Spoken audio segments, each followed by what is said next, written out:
What's up and welcome to week 2 of the Squirrel Report. Today we are talking growers and showers from week 1. We got a little fantasy story time for you. And we're taking a look at the player stock market in a segment we like to call Squirrel Stock. This is a new segment we are calling growers or showers. You know one of the cool things about getting old? Is you really love plants. And one of the cool things about plants is that plants grow to be beautiful things. And they also show us exactly what they are when they don't grow a lot. So we're going to be talking about players as if they are growers or showers. And you guys thought this was a joke. Nobody showed us exactly who they are like the Atlanta Falcons did on Sunday. 25 rush attempts for Bijan and Tyler Algier. Only 18 pass attempts for Desmond Ridder. Buckle up, Drake London and Kyle Pitts managers. You are in for a long season of anger and clenched fists and saying why when you realize that Arthur Smith is ripping your dreams in half. Hey, at least Bijan Robinson's gonna ball out this year. He was running back 7 and was exactly as advertised. A big, punishing, pass-catching running back that is the future of this team. And sure, Tyler Algier was nice, got 2 touchdowns in week 1. Maybe he'll tag along, provide some nice flex value, especially if they're not gonna let Desmond Ridder ever throw the football. So glad that football is back. The Atlanta Falcons are absolutely showers. I think we can all agree that Anthony Richardson has so much more room for growth. You saw the rushing ability, 10 carries, 40 yards, and a touchdown for 10 fantasy points with his legs. But you also saw the accuracy issues we talked about. A 24% off-target percentage, and those bad throws, some of them were unfortunately really bad. But the dude scored 20 fantasy points in his first week in the league. I know, jury is still out on Anthony Richardson. We'll see what happens, but he proved he is packing some serious heat. He is definitely a grower in his fantasy game, most importantly. Did you guys see what Michael Pittman Jr. did on Sunday? 8 catches for 97 yards and a touchdown. I mean, listen, this is literally Michael Pittman Jr. This is the ceiling. He showed you exactly what his ceiling can be. He was good enough for wide receiver 8 for the 22% of managers that had the nuts to start him. Not bad for a guy who was drafted as wide receiver 35 in the 11th round. Way to go, Michael. So yeah, Michael Pittman showed us what a ceiling game can look like, but there will be some valley weeks in there as well. I don't think you should expect 11 targets a game from Michael Pittman. No, not like Cool Valley Girl, Dave. Like Valley, like Desert Valley with snakes and lizards and rib cages and whatever. You guys get the point. He's a shower. In our home, we are staunch supporters of Jamal Williams. After everything he did for the city of Detroit and the way that he made football fun again for that Lions fan base, it cannot be stated enough.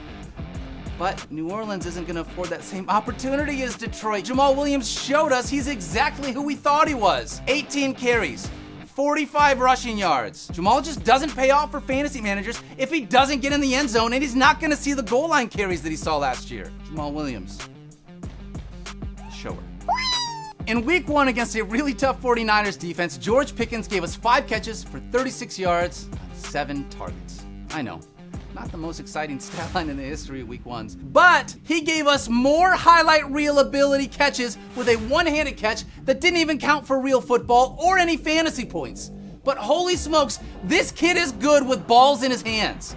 And I'm not excited about the Deontay Johnson injury. Let's be honest about that. It sucks. I really hope that he comes back quickly. But if there's no Deontay and I'm Kenny Pickett, first off, cool. Second, why are my hands so small? Third, I'm gonna zero in on George Pickens this week against the Cleveland Browns. Especially with my tiny hands and George Pickens' massive mitts, he is definitely a grower and not a shower.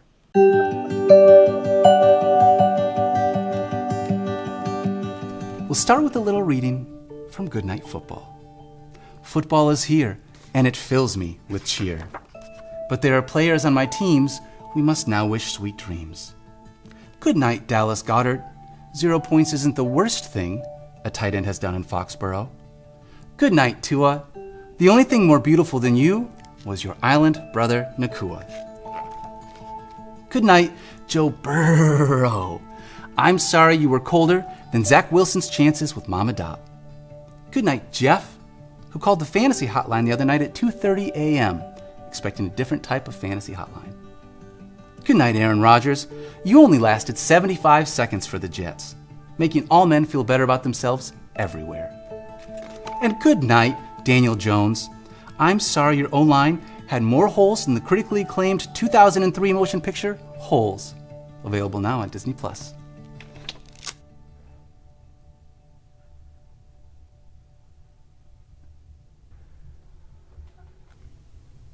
Thanks, Daniel. So if everyone could direct their attention back to the Q3 earnings, Daniel Dopp's 5-step major money earning plan, that would be great. Yeah.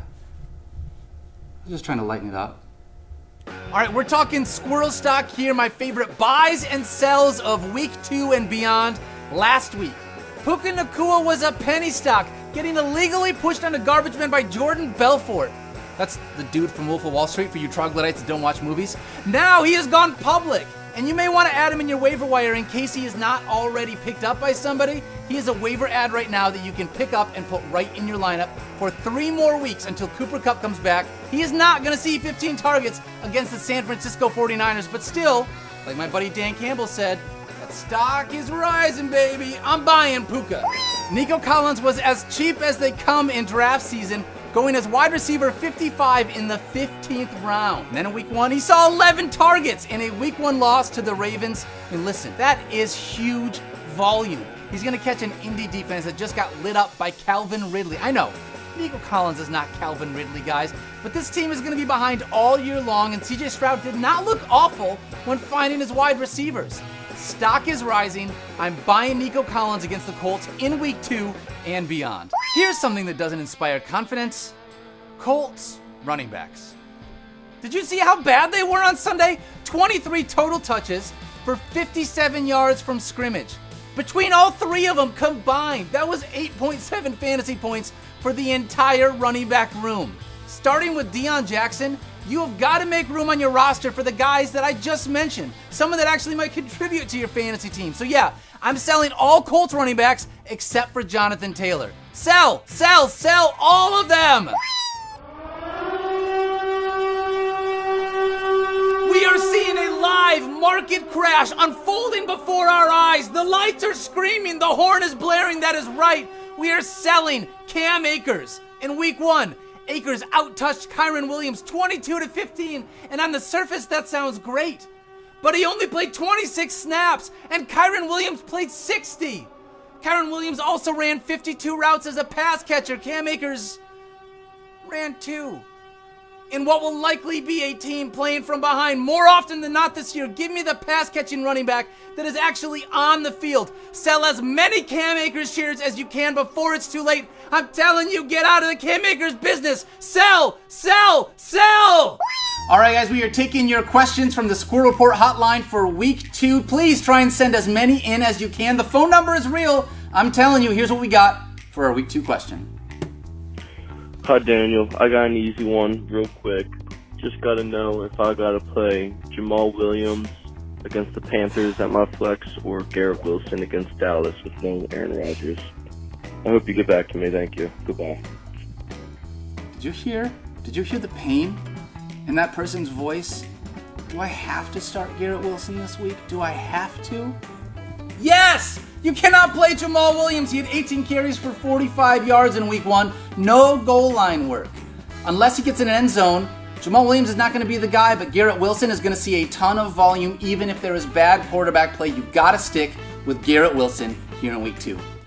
All right, that's going to do it for the Squirrel Report here in week 2. Thank you guys so much for hanging out with me. Make sure you call the Squirrel Report hotline. That phone number is real. Let me keep getting your voicemails, and good luck here in week 2.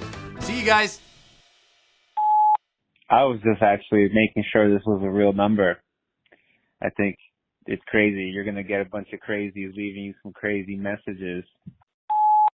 Yo, this is hilarious. Please keep it up. I can't wait to watch the show to see what comes about these voice messages. This is amazing.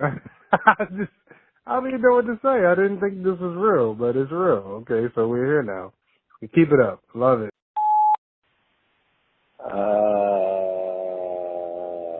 Okay, it was real.